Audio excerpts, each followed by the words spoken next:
Vermont lawmakers have been wheeling and dealing, you could say, to try and meet Vermonters' needs both now and in the years to come. State House reporter Josh Morrill joins us now live in the studio to break down this year's legislative session and the implications it can still have moving forward. Josh? Yeah, Lauren, the story of Vermont's 2023 legislative session centered around Vermont's lawmakers and Governor Phil Scott's administration having shared priorities, both wanting to address child care in a big way to help stimulate the economy and see zoning reform to spark housing growth, just to name a few, but they just didn't see eye to eye on the solutions to get those goals across the finish line.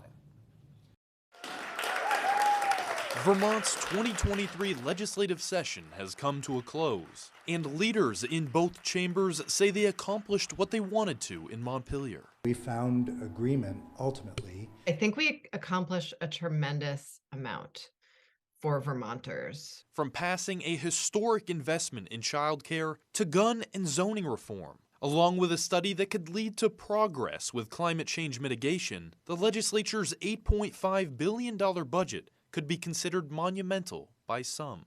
The child care bill itself is a historic achievement and a significant investment into that sector, enough to transform it. But the emphasis on fully funded overhauls to these new programs and an over 13% increase in overall spending has the chair of the House's Ways and Means Committee, Emily Kornheiser, saying it's time to meet Vermonters' needs, and that means asking everyone to pay their share. When we know folks will be better off as a result of this legislation, it is fair to ask folks who have more to pay a little bit more. Despite the state's Democrats having a veto-proof majority, the party members in the two chambers proved to be distant on influential issues, including how to pay for the child care plan and if extending the state's general assistance hotel voucher program was the right way to go. Legislators debated tirelessly last Friday night, ultimately deciding against extending it. I'm really very disappointed that a softer plan wasn't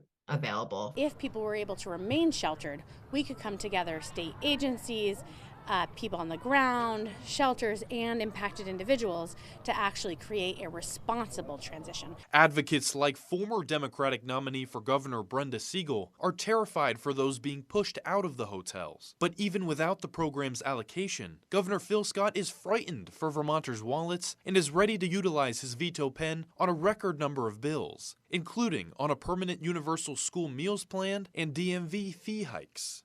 Vermonters are nervous and already overburdened enough. And to be clear, we're taking money out of one pocket, putting it in the other. That's not making anything more affordable.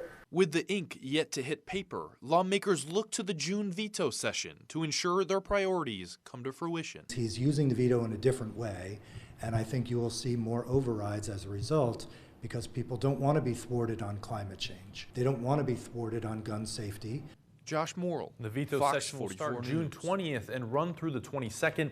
And Representative Kornheiser was emotional when asked about the end of the hotel motel program, saying that she doesn't know how she is going to face those affected by it, but said that the work is long from over as town committees and independent housing advocates are working tirelessly to find solutions. Live in the studio tonight, Josh Morrill, ABC 22 News.